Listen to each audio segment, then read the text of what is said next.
جميع نتمنى يا ربي تكونوا ديما بخير وعلى خير. كيف ما علينا انه اولى فقرتنا غادي نمشيو سريعا مشكوره بعد دكتور نصح طاب دكتور اختصاصي في طب الاطفال. اليوم غادي نتكلموا وغادي نفسروا لكم وغادي نحاولوا نشرحوا ادق تفاصيل جميع الاسئله اللي كتجي في بالكم على صحه وليداتكم، خصوصا ملي كتشكوا في بوادر المشكل ديال الرابو. الامهات خصوصا ما تيتقبلوش هذه الفكره هذه، تتقول لك لا ما يمكنش، هو راه غير سؤال عاديه وغادي يدوز. هذا هو الموضوع حلقتنا ديال اليوم ياك باش نوعيو الناس فوقاش نفرقوا ما بين سعلة عاديه وسعلة اللي تخلينا اننا نشكو في الربو.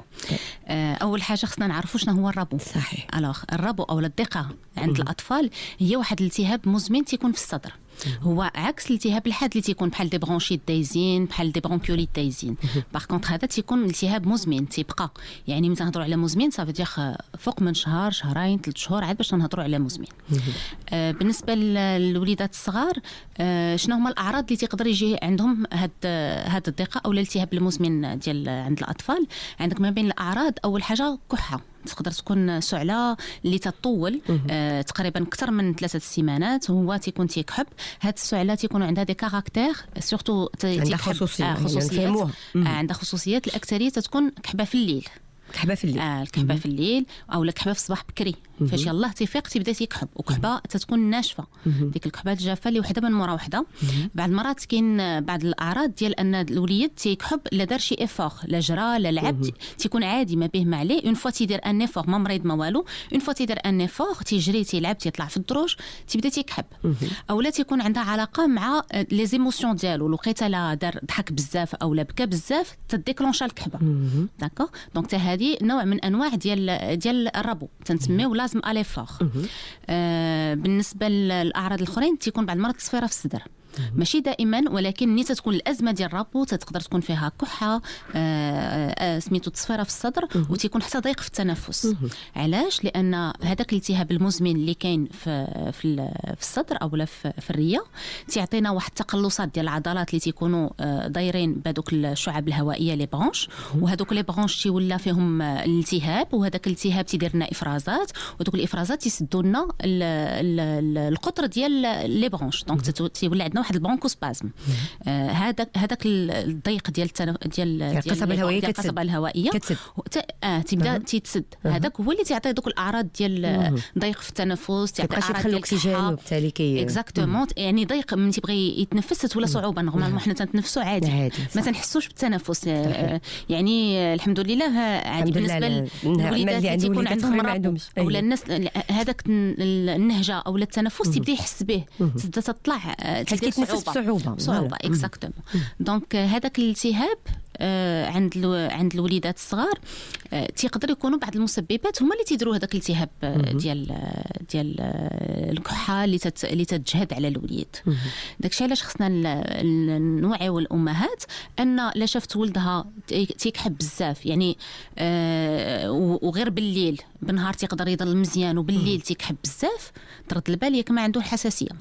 لا شافته غير في الصباح بكري تينوض فيما تينوض تيكحب وتيطول مع هذيك الكحبه يعني مده شهر شهرين ولا هذا عندك تكون حساسيه.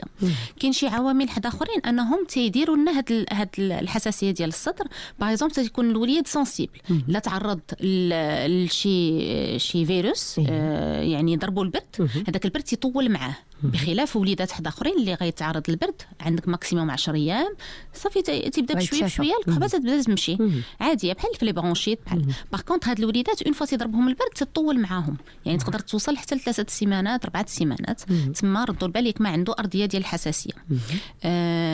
هذا كيتسمى الربو التحسسي كنظن. الربو التحسسي اللي حيت كاين الربو اللي عنده علاقه مع لي زاليرجين المحسسات، يعني تيكون ازم الرجيك كاين تيران ديال الحساسيه، وكاين الربو اللي فيرو اندوي بلي فيروس، وهذا تنشوفوه عند الوليدات الصغار اللي قرن من 5 سنين لانه تيكونوا في طور تي ديفلوبيو المناعه ديالهم، دونك تيكونوا معرضين لي فيروس بزاف. وهذوك الوليدات اللي عندهم هذاك الالتهاب ليبر رياكتيفيتي برونشيك اللي عندهم هذاك الالتهاب المزمن في الصدر، وهما اللي تيكونوا عرضه اكثر انهم يدوزوا الحالات ديال لازم فيرو اندوي، يعني الربو اللي تيجي عرضه لفيروس. داكوغ. الوغ بالنسبه لهاد الوليدات مرات منين تيجي عندنا باغ اكزومبل ولا الاب تتشكى ان الوليد ديالها تيكحب بزاف، خصنا نشوفوا بعض العوامل اللي تيقدروا يكونوا هما اللي تيخليو هذا الوليد يقدر يديفلوبي لازم. شنو هما من بين هاد العوامل؟ واش عنده اصلا ارضيه جينيه؟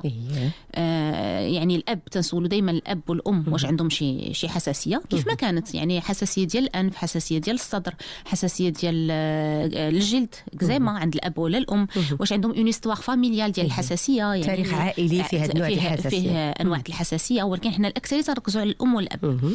الاخوه واش شي واحد فيهم عنده الحساسيه، من بعد تنسولوا على حتى الوليد بيرسونيل، واش منين تزاد باغ اكزومبل كانت عنده حساسيه ديال الحليب فاش يلاه تزاد، واش كانت عنده حساسيه ديال الجلد اون ديرماتيت اتوبيك، واش باغ اكزومبل ملي كان صغير كان عمرو كلا شي حاجه ودارت له حساسيه ديال الماكله ديال اورتيكار ولا هذا، واش منين كبر شي شويه واش ما عندوش حساسيه ديال الانف، فاش ينوض في الصباح تيبقى يعطس شويه، واش تيبقى يحك نيفو بزاف.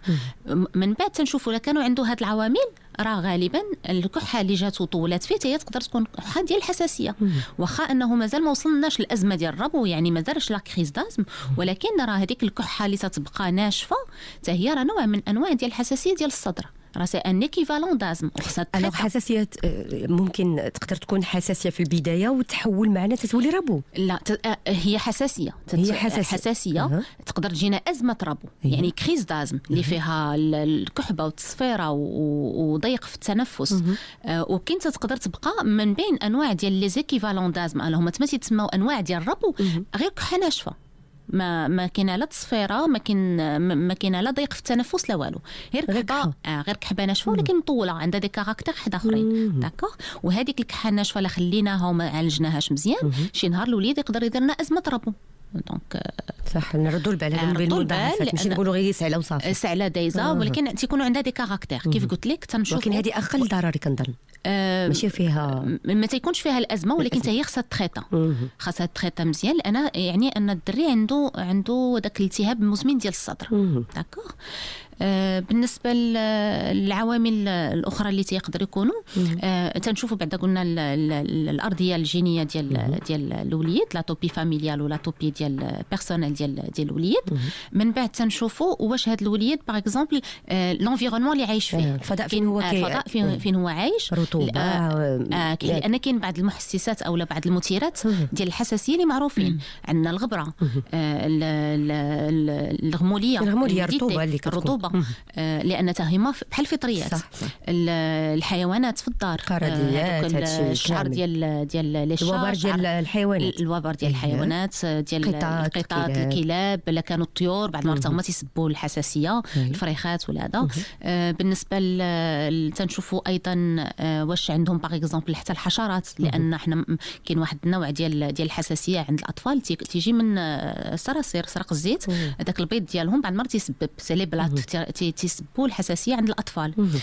تنشوفوا الغرفه ولا البلاصه اللي تينعس فيها الوليد واش عامره، قد ما كانت عامره تيكون سميتو العرضه ان داك البلايص يجمعوا ليه الغبره، يجمعوا له ليميديتي، تنحاولوا ما امكن نوصلوا بزاف اكزاكتومون. تنقولوا حنايا خاص الغرفه ديال الطفل تكون خاويه ومهويه وما فيهاش، يعني الا كانت شي دوك لي نونورس وهذا اللي تيشدوا الغبره ما خصهمش ينعسوا حدا الوليد. كاين شي وليدات اللي عزيز عليهم ينعسوا حداهم نونوسات وداكشي بالنسبه للوليدات اللي فيهم الحساسيه كيجمع الغبره، او كانت عندهم غير ارضيه ديال الحساسيه من الاحسن نحيدوا داكشي من الاول نتفاداو. طيب دكتور غادي نوقفوا هنا الا جات على خاطرك. معنا وليد، انت كتعرف الكلمات غيكونوا كثر في حلقتنا ديال اليوم ان شاء الله. احنا مستعدين نستقبلوا جميع اتصالاتكم مستمعينا، غير توكلوا على الكريم وان شاء الله اي حاجه كدور في بالكم بغيتوا تطمئنوا اكثر حنا هنا. دكتور نزاح حطاب، دكتور اختصاصي في طب الاطفال، هي معنا وان شاء الله غادي تطمن كل الاولياء الامور. سي وليد صباح الخير. اهلا وسهلا سيدي، مرحبا بك، تفضل. دابا سمعتكم تهضروا على هذا الموضوع ديال الربو ديال الضيقه. عندي انا الدراري تيتشكاو منه بجوج، جوج وليدات كيعانيو منه. دابا عندي الدري الكبير درت ليه واحد لوبيراسيون ديال الريه. شحال في عمره؟ ودابا تكون عنده في 5 سنين. 5 سنين عمره. ودابا المشكل دابا تخلق ليا ورجع دابا تيكحب ليا ديك الكحبه الناشفه كما سمعت دابا الدكتوره كما قالت، تينوض الصباح تيبدا يكحب عاوتاني بالليل كينوضني عاوتاني حتى بالكحبه الناشفه. وهاد الوليد انتم عندكم الحساسيه؟ لا ما عندناش حساسيه، لا انا لا الزوجه ديالي لا الخوت. داكور. وهذا الوليد اللي هضرتي عليه هو اللي دار لوبيراسيون على الريه، علاش دار لوبيراسيون على الريه؟ شنو المشكل اللي كان عنده؟ دكتوره اسمحي لي، هي الزوجه ديالها تقدر تشرح لك حسن. هي اللي الو السلام عليكم. وعليكم السلام مدام. صباحكم مبروك. الله يبارك فيك علينا وعليك. الوغ على هذا الموضوع، حيت هذا الموضوع كاين جميع الاسر المغربيه بزاف هذا الوقت تاع الشتاء هذا. اييه كنعانيو منه بزاف. اش من مدينه ساكنين؟ الرباط. الرباط. اييه. عندي الولد الاول تحكي على الطوبه كان مالفورماسيون في المناخ. كانت عنده اون مالفورماسيون، هادشي فتح عليه ملي كان صغير. دو نيسونس. داكوغ. اييه. وفوقاش بداتي ديفلوبي ديك الكحبه الناشفه؟ دابا من الشتا كتبقى كتنوض عليها هذيك الكحبه هكا. انا كنخاف لا تكون عندها علاقه بهذيك لوبيراسيون اللي كنت درت ليه. لا ولكن هي تتنوض عليه غير في الشتاء. يعني سيزونيير، يعني كاين غير في الوقت الموسميه. الموقع ديالها في الوقت الموسميه. كون كان شي حاجه عندها علاقه مع لوبيراسيون كانت غتكون طول العام. اللي انت تكون موسميه. شحال في عمره الوليد؟ 5 ans. دونك هاد الوليد اللي كانت عنده كحه ناشفه و سميتو متكرره، يعني وتطول فيه، ماشي كحه غير هذا، وكل موسم ديال الشتاء تيدير لك نفس الكحه، وتقريبا منين دخل المدرسه غيكون دخل المدرسه العام اللي فات على 4 سنين ولا مازال؟ لا دخل ذاك العام. هذاك العام. دونك هذا هو العام الثاني. في هذه الفتره ديال الشتاء تيكونوا لي فيروس بزاف. ولا كان هو عنده اصلا ارضيه ديال الحساسيه، او لا عنده واحد الحساسيه شويه مفرطه في الصدر ديالو، ولا التهاب في الصدر، يعني ماشي عنده علاقه مع ديك لوبيراسيون، عنده علاقه مع هو التكوين ديالو تيقدر يكون حساس لي فيروس في هذه الوقيته، بيسكو نتوما ما عندكمش الحساسيه. والبلاصه اللي ساكنين فيها مزيانه، ما فيهاش الرطوبه، ما فيهاش سميتو الغبره بزاف.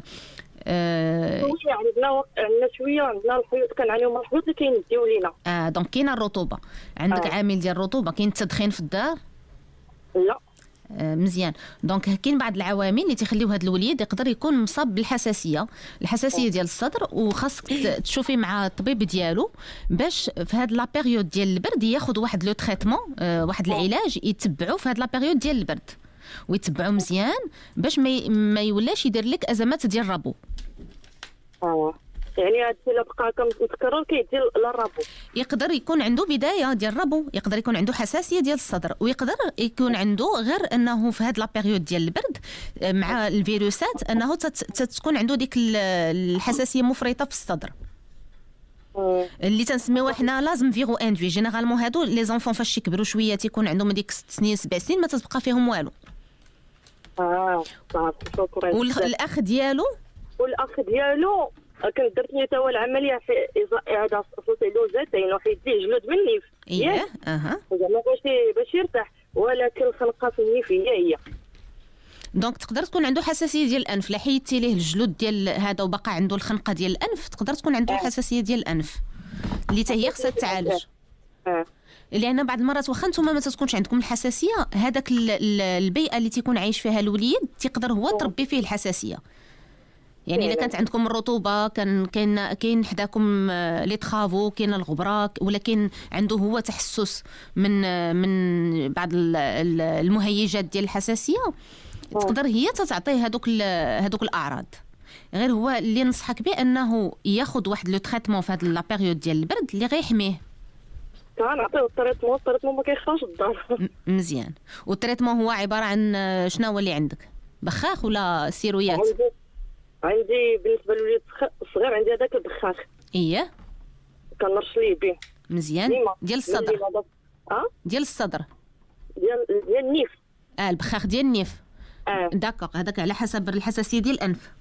هذاك حساسيه ديال الانف. والوليد اللي قلتي لي فتح وعنده المشكل في الكحه الناشفه؟ هذاك الكحه الناشفه هي لي زونتيبيوتيك والستيروات اللي كيعطيه الطبيب ديالو. دونك دابا خصك تشوفي باش تريتي هذيك الكحه الناشفه اللي متكرره، اللي في كل موسميه، وهادشي اللي غنهضروا عليه في هذه الحلقه ان شاء الله. ان شاء الله. شكرا بزاف على النصيحه. شكرا بزاف. ما كاين حتى شي مشكل، ان شاء الله يكون خير. شكرا لك لاله على المكالمه، وصباح النور لكل اوفيائنا. اكيد مرحبا بكم معنا. مازال معنا دكتور نزار حطاب، كنتكلموا على مشاكل الربو. ياك دكتور، احنا عارفين انه الربو ماشي سهل، من الامراض المزمنه. وملي كنقولوا مزمنه يعني كيخص علاج ومواظبه وصبر. هي من الامراض المزمنه، ولكن الحمد لله كاين العلاج ديالها، وهي ما تتسببش شي يعني ماشي اعاقه عند الوليد. ما تنقولوش ان الوليد صافي راه عنده الربو راه ما غيقدر يدير والو. بالعكس، الوليد اللي عنده الربو وخدا التريتمون ديالو مزيان وكان تبع مزيان يقدر يعيش حياه طبيعيه. يمشي للمدرسه، يدير السبور ديالو، الانشطه ديالو، يعني عادي. ماشي شي مرض اللي ما عندوش علاج، ولا شي مرض اللي تيعيق الوليد في الحياه ديالو. لا بالعكس، خاصنا لا تبعناه مزيان راه ما كاينش هنا فين كاين المشكل. خاص التتبع والمواظبه والصبر مزيان ونقتنعوا بالدواء ديالو. هادشي اللي كاين صح. طيب دكتور غادي نمشيو، اسمح لي قطعتك ما بغيتش ندير شي حاجه. معنا ستوندار حياه، ناخذوا اتصال ديالها ومن بعد راجعين نكملوا حديثنا. سيده حياه صباح الخير. السلام عليكم. وعليكم السلام لاله، مرحبا بك. كي دايره لاله؟ بخير، الله يطول عمرك. مرحبا. سلام دكتوره. سلام لاله، صباح الخير. الله يحفظك، شكرا بزاف على هذا البرنامج. دكتوره عندي نفس المشكل تقريبا ديال هاد الام اللي دازت لوليدها. ياك حناشفه عندي لما مشي الكحه هذه مبحوحه، ما عرفتش واش كتكون ناشفه. يعني ملي كتكح كتكون مبحوحه عندها. واخا شحال البنيته عندها 7 سنين و4 شهور. وفوقاش بداتها هاد الكحه تقريبا؟ هاد المشكل بداها في شهر 9. بداتها بالكحه بشويه. غير هاد العام؟ غير هاد العام. والاعوام اللي فات ما كانت مزيانه؟ لا كانت مزيانه، كتجيها كحه غير زعما ساهله، كنعطيها سيرو وكتبرى. هاد المره في شهر 9 جات الكحبه بزاف. يعني طولات فيها. كنت كنعطيها غير سيرو. طولات فيها ديتها عند الطبيب، التولات دارها كيصفر. ولات ما كتنعش ليا بالليل. دونك دارت الازمه ديال الربو.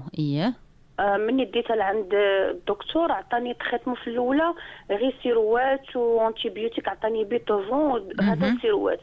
قال لي غنطول شويه، سمحي لي باش نشرح لك مزيان لهذا. من ديتها عنده عطاني قال لي سيمانه الا ما فاتش الحال غترجعيها. نفس المشكل 4 ايام ولات شويه نفس المشكل ثاني، رجعت لها الكحه وكتوقف ليا بالليل. رجعتها عنده عطاني الروابز، عطاني كلينيل وعطاني بيتوفون ثاني رشاشات. قال لي غديري كلينيل تريتمون رشاشه 3 شهور، وبيتوفون قال لي سيمانه وتحيديها مزيان. فين ما كيجيها المشكل غدير لها بيتوفون. دابا مره يعني في هذه المده ديال التريتمون ديال 3 شهور باقا لها 15 يوم غتكمل التريتمون ديال داك كلينيل. دابا الكحه مره كتجيها. بغيت نسولك، انت عندك حساسيه؟ الاب ديالها عنده حساسيه؟ انت عندك حساسيه، دونك كاينه ارضيه ديال الحساسيه. وبالنسبه اختها وحتى الاخت ديالها كاينه حساسيه. والبنيته واش ما كانش عندها حساسيه فاش كانت صغيره؟ حساسيه ديال الجلد؟ لا. الانف ديالها فاش تنوض تتبقى تعطس؟ لا قليل يعني في وقت البرد، يعني في ديك كان شويه واخا. كاينه شي حاجه تبدلات عليها في شهر 9؟ يعني بدلات المدرسه، مشات للمدرسه حدا اخرى، ولا تتصفيق بكري، بدلتو الدار؟ لا في شهر 8 كنا مشينا للبحر والبيسين. يعني البيسين ما تحيداتش من الماء، يعني النهار كله كتبقى تعوم. حيت مادام خصك تقلبي على شنو هما المحسسات ديال الحساسيه اللي تيخلاو هاد البنيته دارت يعني دارت لهذيك الازمه ديال الربو. واش عندها؟ لان دابا هي فاتت السن ديال 5 سنين 6 سنين اللي تيكون عندهم الاكثريه الفيروسات. حنا دابا وعندكم نتوما ارضيه ديال الحساسيه. خاصك تعرفي كيف هضرنا على المحسسات ديال الحساسيه اللي كاينين. عندك الغبره، لوميديتي، الروايح مجهدين، الصباغه، بحال دابا كنتو درتو دي طرافو في الدار وصبغتو، تقدر تكون هي اللي ديكلونشات لها هذيك الحساسيه وبقات.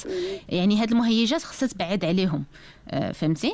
بالنسبه للبنيته دابا غتكمل التريتمون ديالها ديال 3 شهور، ما معناتهاش انك خصك تحبسي التريتمون، خصك ترجعي عند الطبيب ديالك، لان الدواء ديال الحساسيه هو بحال شي دريجات، دي فوا تنطلعوا دي فوا تنهبطوا على حسب كيفاش دوزات لك هاد 3 شهور، وعلى حسب التقليبه ديال البنيته فاش غديها عند الطبيب ديالها. لان الدواء اللي عطاك الطبيب مزيان خاصك تتبعيه، ولكن او ميم طون لا بقات باغ اكزومبل تدير لك هاد الازمات، واخا هي تاخذ التريتمون ديالها، خاصك تشوفي شنو هما المسببات ديال هاد الازمات باش تحاولي تفاديهم، باش هاد البنيته تحسن اكثر. او لا بوتيتر هذاك الدواء اللي عطاك دابايا قليل شي شويه، يمكن خصو يزيدوا في الدواء، او لا بالعكس وافقها مزيان خصنا نقصوا الدواء. حيت شنو الخطا اللي تيوقع عند الاباء؟ بعض المرات تيحبسوا الدواء، الطبيب تيقولوا 3 شهور تيحفظ هو ديك 3 شهور صافي الدري لا باقا كنعطيه حيت باقي ما كملتيش. ولكن باقي فيه شي 15 جوغ هكا. انا النصيحه اللي نعطيك واخا تكمليه، واخا يكون الموعد مازال ما وصلش، خلي عندك الدواء شريه وكملي ليها، ما تنقصي منه ولا ما تحبسيه حتى تشوفي الطبيب ديالك.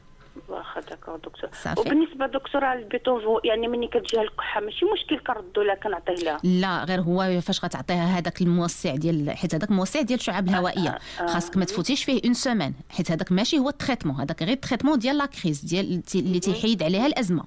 ولا لقيتي راسك تستعمليه بزاف يعني اكثر من 2 مرات في الشهر او لا كل شهر، تما خص داكشي هذا هو الهدف ديال لا كونسلطاسيون، باش غيشوفك الطبيب من هنا 3 شهور باش يشوف شحال مره استعملتي هذاك الرابوز.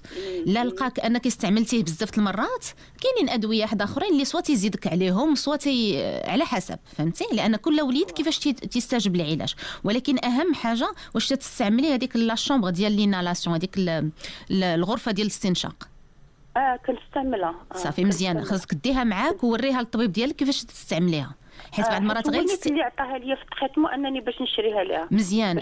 حيت باش حتى هي لما استعملتيهاش مزيان تقدر ما تعطيش نتائج مزيانه يعني ضروري ديك خصها كتكون في الرشاشه. لا ضروري، واخا يبان لك الدري يعرف يديرها، هذيك ضروري باش ان الدواء تيدخل بشويه لي بومون، هذيك 5 المرات اللي تبقى تستنشق فيها ولا 10 المرات تيدخل فيها الدواء مزيان.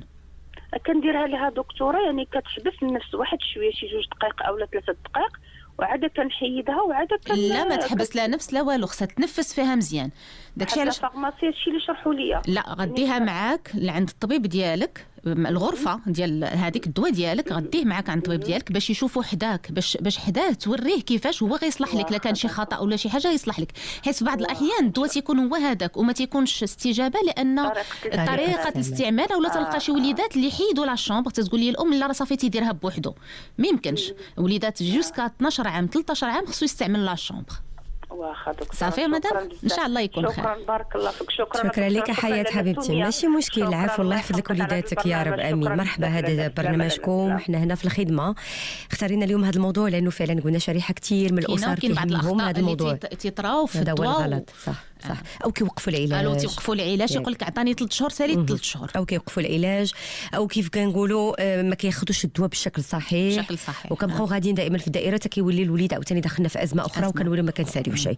هذا هو اللي الغرض من هذه الحلقه صراحه، لانه الراه الا جينا نهضروا عليه راه عادي اي واحد غيدخل غيقرا وغيفهم، ولكن حنا اليوم في هذه الحلقه هذه بغينا نصحوا هذه المفاهيم الخاطئه، وبغينا كذلك نشوفوا شنو خاص يدار باش نخفوا من اعراض الربو. بعد مره كيكون غير بعض العادات، بعض الامور، كيفاش نعرف ان راه داخل ولي الازمه خصني نعتقو، شو ما اهم التدابير اللي خصني ندير باش نفهم. يعني كل طفل كيختلف على طفل اخر ياك في الاعراض. دابا حنا الاعراض عرفناهم، بالنسبه ما هضرناش على الربو عند الرضع. على الربو عند الرضع سي لازم دو نوريسون تيكون فوقاش نشكو فيه لهذاك الوليد بدا تيدير لنا دوك لي برونكوليت فيغال اللي هضرنا عليهم لا دانيير فوا، الالتهاب ديال القصبات الشعيبيه ديك اللي تبدا يصفر له صدرو، ولكن في الاول تيكون غير فيروس. ما تنهضروش على الربو في الاول، ولكن اللي بدا تيتكرر هذاك الشيء اكثر من 3 المرات تما خصنا نشكو في لازم دو نوريسون. تما تنشوفوا هذيك الارضيه الجينيه ديالهم، تنشوفوا هذيك واش عنده هو حساسيه ولا لا، باش تنتريتيوه مزيان، باش ما نخليوش داك الوليد معذب، ولي بومون ديالو باش يكبروا مزيان. طيب دكتور، باش يكون النمو ديالهم مزيان. احنا كيف ما قلنا الاسبقيه المستمعين ياك وكاين واحد ضغط كبير ما عرفتش نحاولوا او ميم طون حنا تنجاوبوا على المستمعين او ميم طون نعطيو النصائح ديالنا. كل مره ما كملناش الفكره، حتى المسببات مازال ما كملناهمش، العوامل المسببه ما كملناهمش. باقي العوامل المسببه قلنا الغبره، الغموليه، على حسب الصراصير، على حسب الروايح مجهدين، على حسب الصباغه، التدخين السلبي. هذا بعض المرات الدري تيقدر ما يتحسنش في التريتمون ديالو، عنده التريتمون مزيان والام تعطيه لي مواظب، ولكن كاين التدخين السلبي ديال السجائر ماشي في الدار وفي لافواتور. تيقول لك انا ما تنكميش في الدار، ولكن الدري راه تديه في الصباح وتجيبو في السياره، والريحه ديال السجائر تتكون هذا. واللي تيقول لك تنكمي غير في البالكون، واخا تيكمي في البالكون راه الريح تيدخل. دوك المسببات حنا راه ما تردوش لهم البال، ولكن هذاك الوليد اللي هو عنده حساسيه راه تيحس بهم تكون عنده حساسيه مفرطه. وهذا نداء للوالدين ياك او العائله اللي كتشارك وكتقاسم. حتى الا كانت عندي انا ارضيه ديال الحساسيه او لا الوليد باديه فيه الحساسيه من صغره ديال باغ اكزومبل الحساسيه ديال الحليب ولا حساسيه ديال الجلد، من تما نحيد العوامل الاخرى باش ما يديفلوباش هذاك الشيء ويعطينا حساسيه ربو اخر. طيب دكتور، معنا سميه ومعنا كذلك سي طارق، ناخذوا الاتصالات ديالهم. سميه صباح الخير. صباح النور اخت سميه. مرحبا بك حبيبتي. مرحبا، الله يبارك فيك دكتورة. صباح النور. لاباس عليكم؟ لاباس عليك كل شيء. الحمد لله. عندي واحد جوج وليدات. الوليد دابا كنت المشكل عنده في النيوف، هما عندهم في النيوف الحساسيه دونك عندهم حساسيه ديال الانف. عندهم حساسيه ديال الانف. الدري كيتخنق كيدير له مسدود ديال ليه ديجا حيت ليه الجلود. عاود رجع ليه نفس المشكل. من دوزت ليه قالوا لي الجلود ما فيهش، ولكن الدري كيتخنق. عطاوني تريتمون ديال الرشاشه واحد السيرو راه كيبدا بآغ هو خضر. هذاك عطاوه ليا قالوا لي هذا بقيت ديريه ليه يعني دائما ما يحيدوش حتى الصيف. بقيت هكا كنديروا ليه. دابا انت تهضري على الحساسيه ديال الانف ماشي ديال الصدر، ما تيكحبش الدري. لا ديال الانف. ديال الانف داكوغ. ودائما شي تقريبا عام ولا اكثر وانا كنديروا ليه ملي كنمشي كونترول. يعني الدري كيتحسن، هو الدري كيتحسن ولكن ان فوا كنحيد الدواء كيرجع كي كان. دونك خصك تقلبي على المسببات. واش درتي ليه التيست ديال الحساسيه؟ لا حيت خصك تعرفي شنو هما الحوايج اللي تيهيجوا له الحساسيه، حيت انت تتعطي الدواء من هنا تتكالمي هذاك الالتهاب، ولكن الا كان باقي هذاك الوليد عرضه للحوايج اللي فيهم الحساسيه راه دائما تيبقى هذاك الالتهاب. فهمتيني؟ يعني دونك خصك تشوفي شي تحليله. تترجعي عند الطبيب اللي عنده حساسيه ديال الانفيه. غالبا تتكون مع الغبره مع الغموليه، ولكن الا كنتي انت دايره الوقايه ديالك ما عندكش الغموليه في الدار، ما عندكش الغبره. لا ما عنديش. لا خاصك تعرفي مناش عنده الحساسيه. علاش عنده الحساسيه المفرطه ديال الانف.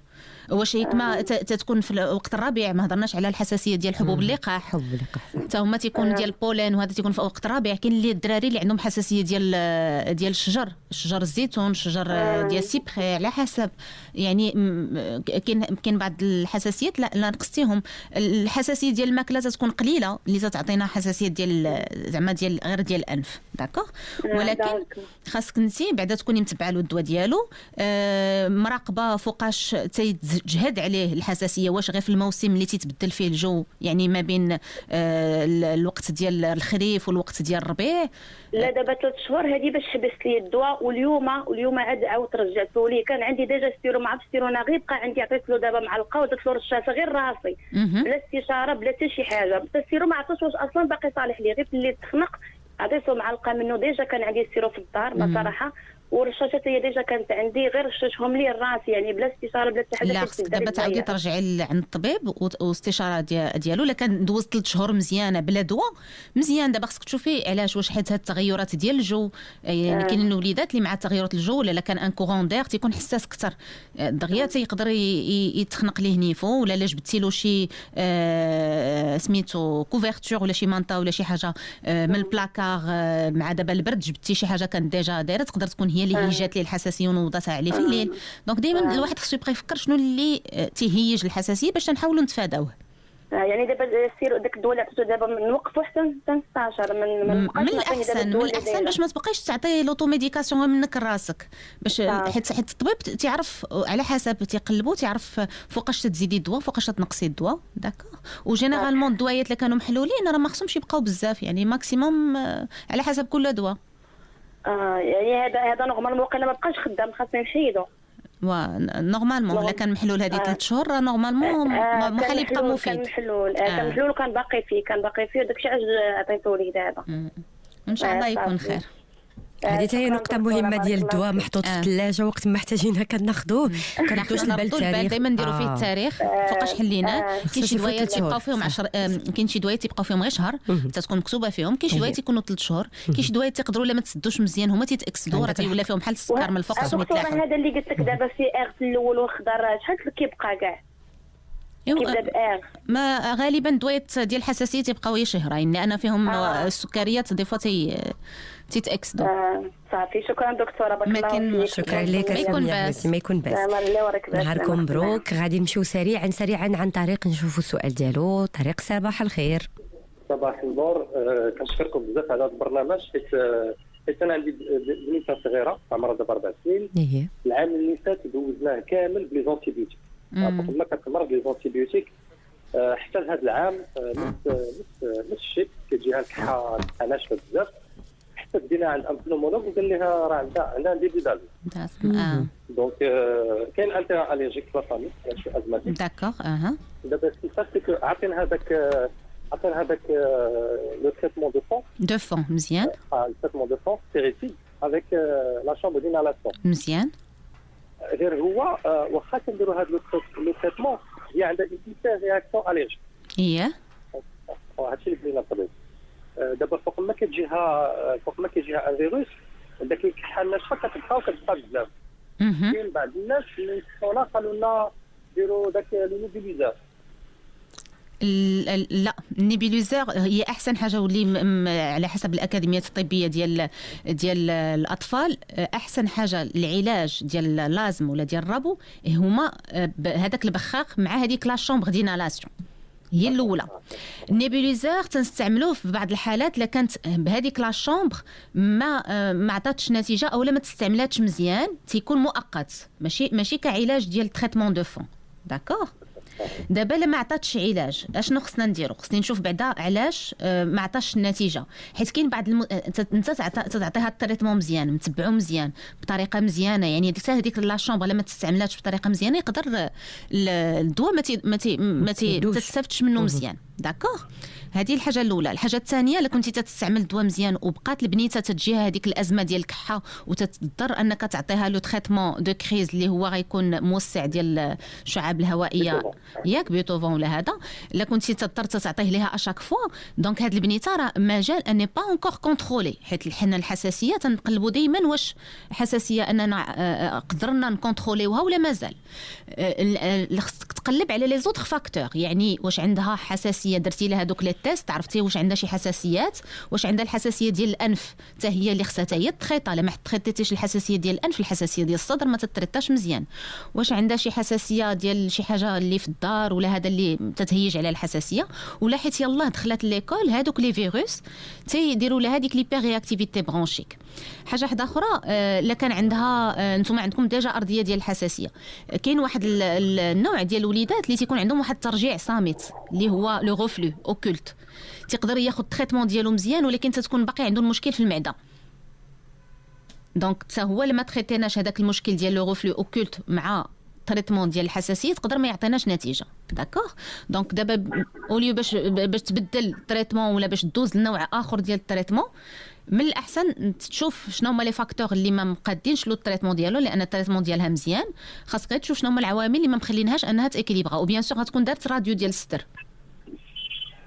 لا ما دارتش راديو ديال الصدر يلاه. داكوغ. دونك دابا فاش غترجع عند الطبيب ديالها باش غيشوف علاش ما تحسناتش. شكرا جزيلا دكتوره، ان شاء الله يكون خير. شكرا لك السي طارق، شكرا لك. الله يودي حنا في الخدمه. بالنسبه للتشخيص وغالبا تيكون سريري، يعني كلينيكمون وماشي غير ليكزامان دو لونفون. عندك تنقلبوا الدري او ميم طون هاد ليستواغ د لا مالادي كلها اللي هضرنا عليها، سميتو الارضيه الجينيتيك، كيفاش كان هاد الوليد صغير، شنو كان عنده، شنو هما الازمات، واش يلاه دخل ليكول عاد ديكلونشا هادشي، واش وليد من صغرو، حيت كاين شي وليدات اللي كانوا داروا لي برونكوليت بزاف والاباء ما تريتوهمش كوم ازم دو نوريسون وبقى هذاك الشيء غادي وتيدير. دونك بزاف العوامل، واش هذا الوليد كان عنده ترجيع فوميسور كرونيك كان دائما تيرد، حتى هادوش بعض العوامل اللي تيديروا البيئه اللي عايش فيها، لان دي فوا يقدر ما يكونش عندنا الحساسيه نهائيا، ولكن الا كانت الدار سفليه غموليه وهذا تضرب الحساسيه، سي ليبيجينيتيك، يعني واحد تيقدر يولى عنده الحساسيه من حاجات اللي ما كانش هو قبل عنده فيهم الحساسيه. الوغ فاش نديروا هذا الشيء جينيرالمون تنعرفوا راه تنشخصوا انها غالبا حساسيه ديال الصدر او لا ازمه ربو ولا الربو عند الاطفال، هما كلهم نفس التسميه، ليكيفالون دو لازم دو ليفور، هادو كلهم نفس العلاج فهمتي، نفس المسببات ونفس العلاج. لا المسببات مختلفه ولكن العلاج نفس هذيك الالتهاب مزمن كاين ولكن العلاج كيختلف. لا العلاج لو ميم هو عندهم كاملين نفس العلاج، لان حنا العلاج شنو هو؟ العلاج تيتركز باش نحيدوا ديك الالتهاب المزمن اللي كاين، وخصنا نعرفوا غير المسببات. كاين اللي تيكون عنده حساسيه اليرجيك مسببات محسسات، وكاين اللي مع لي فيروس كيهضرنا عليهم هاد لي زونفون تيتحسنوا ملي تيكبروا ما تيكون عندهم لا ارضيه لا والو، وكاين اللي تيكون عنده باغ اكزومبل ترجيع صامت هو اللي مخليه داير هاد المشكل ديال الحساسيه. دونك داكشي علاش تنعرفوا. ابخي تندومونديو لا راديو علاش؟ غير باش تنطمئنوا ان لا راديو نورمال، حيت شحال من وليد تيكون صارت شي حاجه دايزه ليه في القصبات الهوائيه انكور ايترونجي، تقدر تعطي كحه، تقدر تعطي تصفيره، ضيق التنفس، ويكون الاب والام ما ردوش ليها البال ودازت وبقى الدري ديما تافيكتا تعفنات. تقدر يكون مالفورماسيون تو سامبلومون، تشوهات. المهم حنا اون راديو نورمال كيف تنقولوا تنطمئنوا راه هاد لا راديو بعد الحمد لله نورمال، راه غنمشيو غير في المشكل ديال الحساسيه ولا ديال الفيروسات ولا داك الشيء هذا. دي فوا تنضطروا نديروا دي تيست ديال الالرجي غير باش تنعرفوا واش هاد الوليد عنده تيران ديال النوع الحساسيه المسبب له باش نتفاداو، وميم طون واش عنده نيس ان تيران ديال الحساسيه ولا غير لي فيروس. داكوغ سورتو هادشي عند الدراري اللي قل من 6 سنين او لا كان عنده ديجا حساسيه ديال الانف وما تقادتش، باش نعرفوا شنو المسببات ونتفاداوها. صح. ثالث حاجه كاين ليكسبلوراسيون فونكسيونيل ريسبيراتور باش نعرفوا هي لو اف ار، هي ديك ديال التنفس، الوظائف ديال التنفس، باش نشوفوا الوظيفات. الاختبار كيكون في العياده ولا في العياده وغالبا تيكون عند الدراري اللي اكثر من 6 سنين و7 سنين باش تيكون هناك واحد التجاوب زفير شهيق هذا باش تيقدر هذا باش نشوفوا حنايا واش عنده ضيق في التنفس ولا لا، وتنديروا التيست وتنشوفوا واش لا خدا الدواء ديال الحساسيه يعني داك الموسعات الهوائيه واش كاين نتيجه من موراه ولا لا. داكوغ دونك هادو بعد غير تيعاونونا، ما هو التشخيص نقدروا ما نديروش هادو في الدقه الاولى زعما في الاول، مي التشخيص غالبا تيكون سريري. طيب هذا بالنسبه لاهميه التشخيص. نتكلموا على العلاج، قلنا كاين جوج انواع ديال العلاج، كاين علاج ديال المرض وكاين علاج الازمه. فوالا وهنا كاين خلط العلاج الوقائي والعلاج الوقائي ايضا دو فون اللي هضر عليه السيد.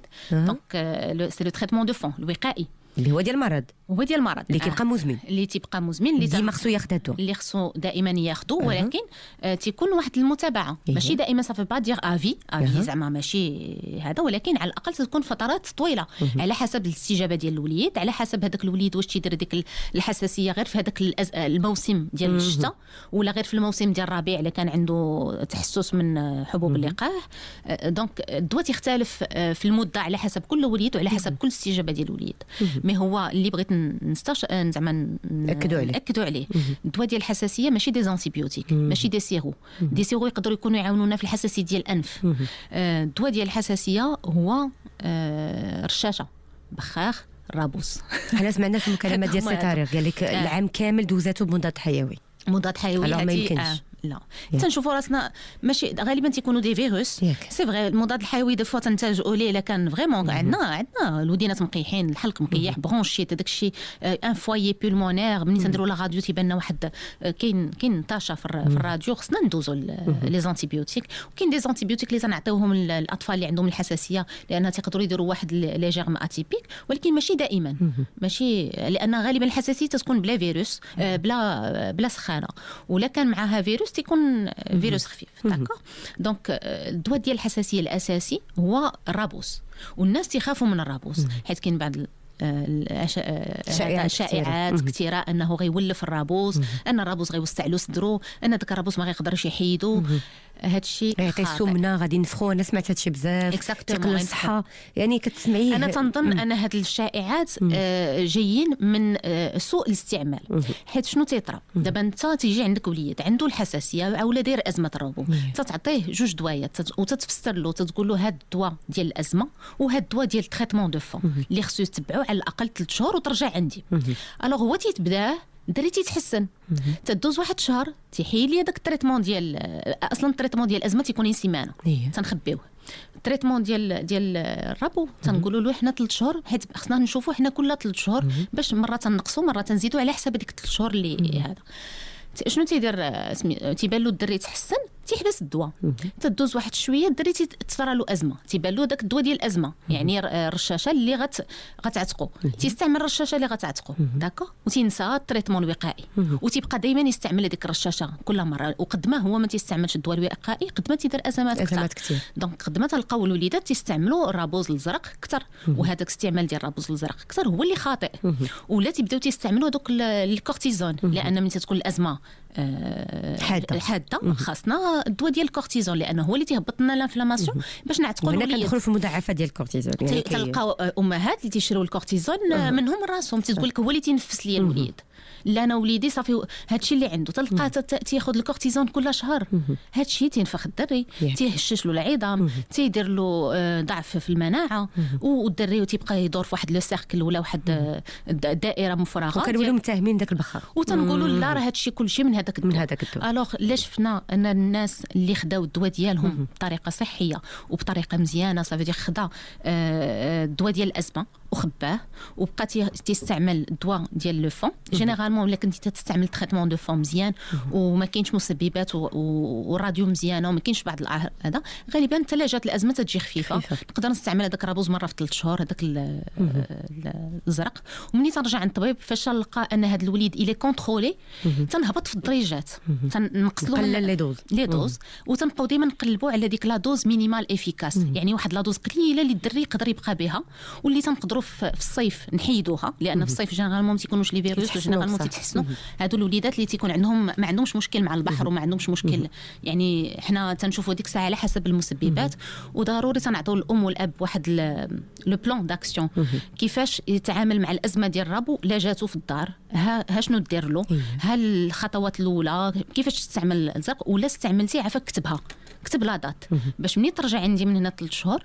جيب معاك هذاك الورقه ولا داك الكتاب ولا داك الدفتر ديال التواصل اللي تيكون بيناتنا ديال التتبع بالتتبع التاريخ الواحد تينسى تقول له شحال مره استعملتي ما عقلش يمكن شي 2 ولا 3 انت تجي تشوف تلقى استعملوا بزاف داكا راه ما فيها بس الواحد يقيد نورمالمون الشاشه ديال هذا تقدر ديروا عام هذيك ديال الازمه لما استعملهاش راه تتبقى الوغ اللي بدا يلقى راسو اشاك فوا تيشريها صافي دير الدري راه ني با كونترولي داكور دونك هادو من بين الاسباب اللي تيخليو الازمه طول وما يتعالجش وما يتشافاش الوليد ما يتشافاش مزيان الوغ كو الوليد هذا يعني لو بوت ديال لو تريتمون ان الوليد يعيش طبيعي يمشي للمدرسه يلعب يجري كاين شي وليدات اللي باغ اكزومبل تيحبسوا لهم الضوء ولا تينقصوا لهم وما تيخليوش لهم يديروا النشاط تيقول لك حيت لا تجرى لا لعب غيبدا يكحب دونك لا جرى لا لعب بديتي يكحب صافي دير راه اني با انكور ايكيليبري راه الدواء اللي صنعطيوه راه يمكن ما كافيش او لا كاين شي مسببات اللي ما تخليش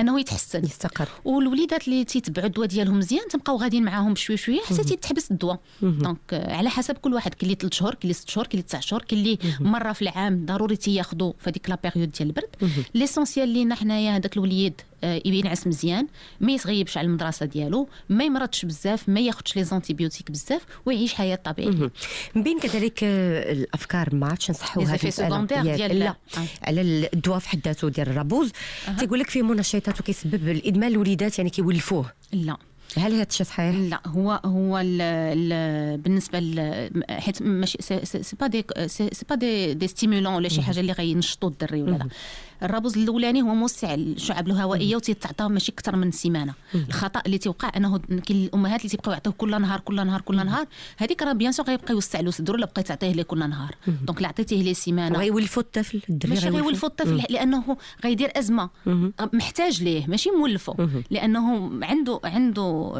عنده انفلاماسيون ودونك هذيك الانفلاماسيون اللي هضرنا على هذاك الالتهاب تيدير له الازمه تيضيق له الصدر دونك هو محتاج هو تيبدا يقول لماما ديري لي الرابوز تيحس بالضيق ديال التنفس واخا تيولي اقل فعاليه الا استعملناه كثير مده طويله لا استعملناه كثير هذوك لي ريسبتور تيعمروا وتيولى اقل فعاليه شنو نديروا في هذه الحاله ما خصناش نستعملوه كثير دونك خاصنا ناخذوا الدواء الوقائي الاخر وكاينين بزاف دوايات وقائيين ماشي دواء واحد يعني الا ما نفعوش هذاك الدواء الطبيب تيعاود يبدلوا له تعطوه دواء واحد اخر لان كل دري والفعاليه ديالو كاينين بزاف دوايات بزاف لي سميتو لي كومبوزيسيون بزاف لي موليكول كل وليد وشنو تيوافقوا دونك الاهم حاجه ان الواحد يتبع هذاك الشيء ديال الطبيب ماشي حيت الطبيب بغى يدير لك خاطرك غيعطيك السيرو ولا انت غتبقى تقول له لا ولدي انا عافاك ما بغيتش الرابوس، عطيني غير سيرو تنشوفه.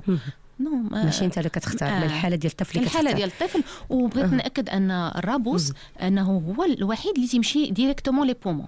راه الادويه عندنا سيرو، عندنا بوماد، عندنا كريم، عندنا كومبريمي، لا هادو سي انواع، وعندنا رابوس يعني نوع من انواع. لا قلت لك هذوك الادويه كدير الوقت باش دير المفعول، لان عطيتيه السيرو، لا عطيتيه السيرو حيت راه كاين نفس النوع ديال الرابوس كاين سيرو.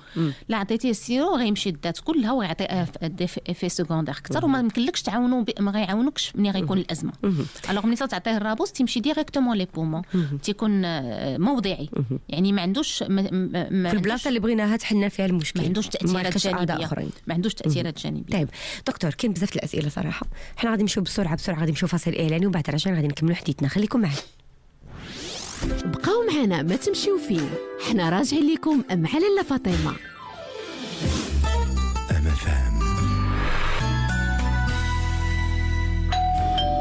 مبروك عليك لا فيبر اوبتيك ديال اتصالات المغرب. العقبالك غير بكليك لا فيبر اوبتيك ديال اتصالات المغرب بين يديك. استمتعوا بسرعة لا فيبر لاتصالات المغرب. يمكن لكم طلب الاشتراك عبر الاي بوتيك او على الرقم الخاص 124. للمزيد من المعلومات زوروا موقعنا www.iam.ma. اتصالات المغرب، عالم جديد يناديكم.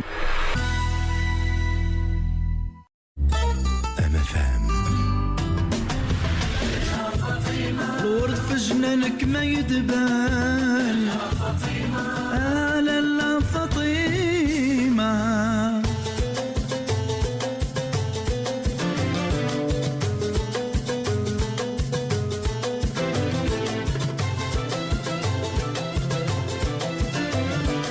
طيب رجعنا معكم مستمعاتي مستمعينا، هذا تمام 10. تحية كبيرة صباحية لكل أوفيائنا، الناس يلا انضموا لنا ولا يلا شعلوا الراديو. غادي نعطيكم فكرة وإطلالة سريعة على موضوع حلقتنا ديال اليوم.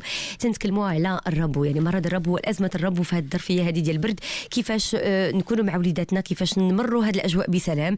شنو هي النصائح؟ أكيد مع دكتور مشكورة نساح طاف، دكتور اختصاصية في طب الأطفال، قدمت لنا كثير ديال النصائح، نتمنوا أنكم استفدتوا وخديتوا البعض منها. أسئلة سريعة في دقائق قليلة باش نختموا هذه الفقرة هذه. أكيد أن الوليدات محتاجين يكونوا بصحة جيدة وبالنشاط الجسم السليم في شنو العقل السليم في الجسم السليم. هادشي اللي كاين. هذا النشاط البدني مهم للوليدات اللي كيعانوا من الربو. كيفاش يمارسوا النشاط البدني؟ أحسن نشاط هو السباحة. السباحه تتعاون الوليدات بزاف باش التنفس ديالهم يكون مزيان، على عكس انهم تيقول لك لا درت السباحه غيمرض ليا اكثر. داكا دونك لا، السباحه مزيانه، واي نشاط حد اخر ما يعنيش سوى داك الحاجه الوحيده اللي ممنوع منها لي زونفون ازماتيك هو رياضه الغطس. رياضه الغطس ما كايناش بزاف، ولكن خاصنا نديرو من غير سباحه ما تاش حاجه المتناوله. كلشي الكره دابا الوليدات بزاف ولا باغيين يلعبوا الكره. هادشي اللي تنشوف دابا انا عندي في الكابينه مورا هادشي ديال المنتخب الوطني وهاد الروح الرياضيه اللي عطاتنا بزاف الوليدات الصغار عدوى ايجابيه زوينه. بالعكس تجي عندي الام تقول لي راه ولدي مصدعني باغي يلعب الكره، واش يمكن له يدير الكره؟ بيان سور يدير الكره. بالنسبه لي زونفون اللي ديفلوبي ولازم دو ليفور، الا كانوا واخدين التريتمون ديالهم دو فون جينيرالمون راه يقدروا يديروا الكره مزيان. لكن باغ اكزومبل واخا مع لو تريتمون اون فوا تيدير شي نشاط رياضي يقدر دير له التريتمون ديالو ديال الازمه جوست قبل من الرياضه.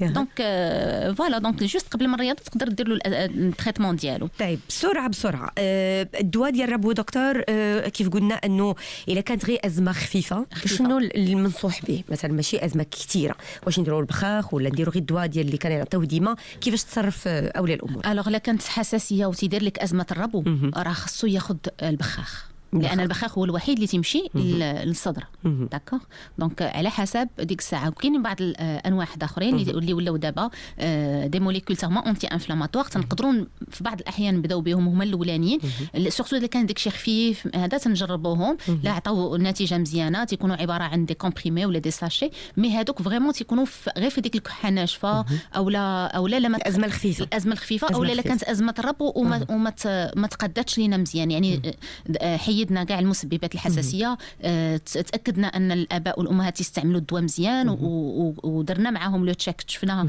مزيان واش داك لا شومبر دينالاسيون، ديك الغرفه ديال الاستنشاق تستعملها مزيان، نوع جيد، وما كاين حتى شي مسببات حدا اخرى، والراديو ديالو مزيان، تنقدروا ديك الساعه تنزيدوا في الدواء مع هذا. غادي نتكلموا كذاك على الربو من حالات الشق النفسي وليس بالعضو الجسدي، بمعنى انه في حاله توتر او العاطفه الزايده، ضحك بزاف، فرح بزاف، كتجيه ازمه شبيهه بازمه الربو. كيف نتصرف؟ كيفاش نعتقوا الوليات؟ شنو نورمالمون نفس البروتوكول تيدير موسعات الشعاب الهوائيه، ولكن هذا الوليد حيت يكون ديجا ضروري ما عندوش غير هذا الشيء، ماشي غير فيما تيضحك تيكحب، ضروري تيكون تيكحب حتى في الليل، تيكحب في الصباح او لبكى او لا نازن ديفور، لا جرى لا لعب تيبدا يكحب. دونك حتى هادو تنعطيوهم ان تريتمون دو فون اللي تيهبط لهم هذيك لانفلاماسيون اللي تتكون. وبيان سور نحاولوا ما امكن بحال هاد الوليدات اللي عارفينهم لكن لازم تيجيهم مورا شي انفعال، هذا تنحاولوا ما امكن نبعدوهم على الانفعالات. يعني كيجي مفاجئ مساكن، يعني كيجي مفاجئ، فكيفاش نتصرفوا؟ بقاش كيطلع النفس هو كان ناي فرحان ولا كان كيضحك، ما بقاش كيطلع النفس، شنو نديروا؟ نورمالمون التريتمون ديال الازمه ديال الربو. طيب قلنا كلشي كيظهر لي ولا زربت عليك شويه؟ لا كنت سريعه لانه كان كم كبير ديال التساؤلات، فنتمنوا المستمعين انه مع الاقل الا لقيتوا لنا غير 3 ولا جويجات. قلنا كاين بزاف ديال الاساسيات، خاصنا الدواء يتخدى بطريقه مزيانه. لو لقيت فوقاش نشك انا وليدي عنده الحساسيه، يعني راه قلنا لا لقيناه تيبقى يكحب بزاف وتطول مع الكحبه ديال الصباح، لا جرى لا لعب تيكحب، لا كانت اصلا عنده ارضيه ديال الحساسيه انا ولا الاب ديالو ولا الهوانيت، دونك ولا خوتو ولا العائله، المهم الارضيه. خصني نرد البال انها تقدر تكون عنده بدايه الحساسيه. داكوغ، الا بديت نسمع التصفيره في الصدر فيما يضربوا البرد يصفر له صدره، راه حتى هي تقدر تكون حساسيه. طيب وما نساوش دور المناعه في التغذيه، اكيد تعزيز المناعه في هذا الوقت هذه، المناعه والتطعيمات، لا فاكسيناسيون ضروري. حتى لي زونفون اللي تيكونوا ازماتيك خصهم يكونوا دايرين لي فاكسان ديالهم مزيان، ولا لازم الا كان فريمون ان نازم اللي حاد ولا ان نازم اللي مال كونترولي، راه خصو يديروا حتى التطعيمات ديال الانفلونزا، لان هي من بين المسببات اللي تخلي لا كريز تجيه صعيبه كثير. هكذا كنكونوا حمينا شويه وخفنا عليه او موان من لو كوتي ديال هذا، وحتى ديال المكورات الرئويه بالنسبه للبنوموكوك. طيب دكتور، شكرا جزيلا على حضورك معنا، شرفتينا ونورتينا. دكتور نزار حطاب، دكتور اختصاصي في طب الاطفال. كانت اولى فقرتنا فقره امومه، تكلمنا على هذه الاعراض وتكلمنا على الربو، ونتمنى يا رب نكونوا فدناكم وسمعتي مستمعينا. غادي نشوف فاصل قصير واكيد فقرتنا ما زالت